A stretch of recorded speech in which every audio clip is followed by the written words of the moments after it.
খুলনায় পুলিশ এবং আন্দোলনকারীদের মধ্যে সংঘর্ষের এক পর্যায়ে সড়কে থাকা মাটি কাটার যন্ত্রের পেছনে কয়েকজন লুকিয়েছিলেন। একটু পর পুলিশের অবস্থান দেখতে মাথা তুলছিলেন আবদুল্লাহ শাফিল। সঙ্গে সঙ্গে পুলিশের ছোড়া ছড়রা গুলি এসে তার চোখে, মুখে, কপালে লাগে।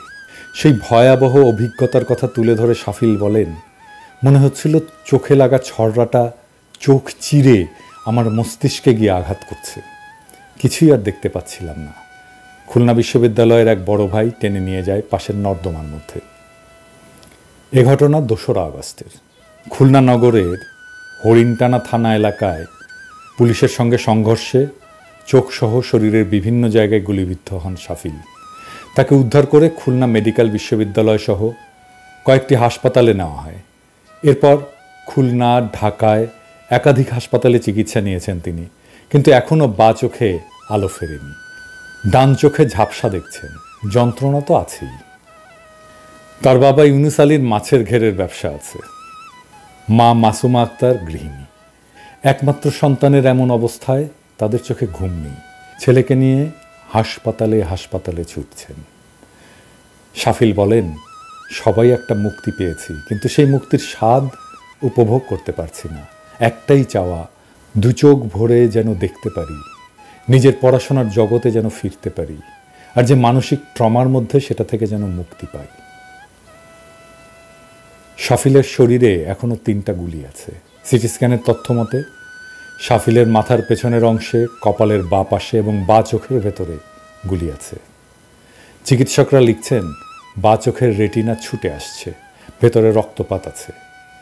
চোখ আলো বুঝতে পারছে না।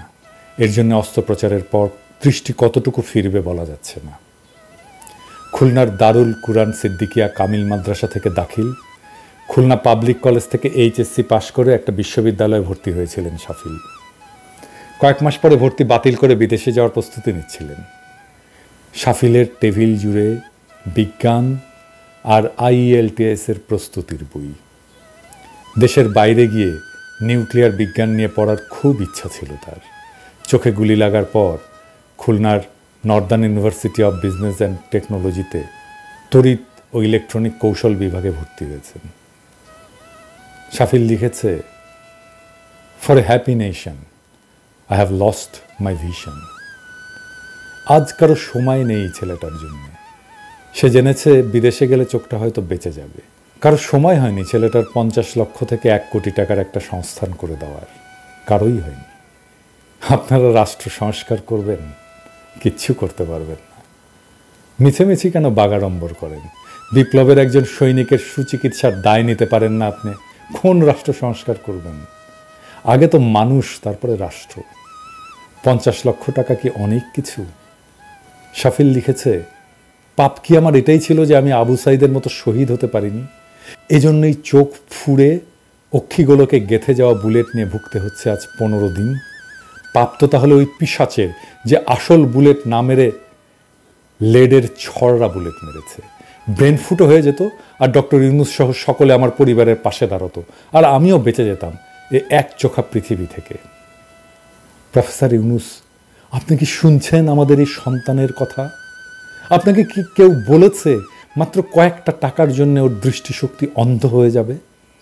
আপনাকে কিচ্ছু করতে হবে না, শুধু ওকে বাইরে পাঠান চিকিৎসার জন্য।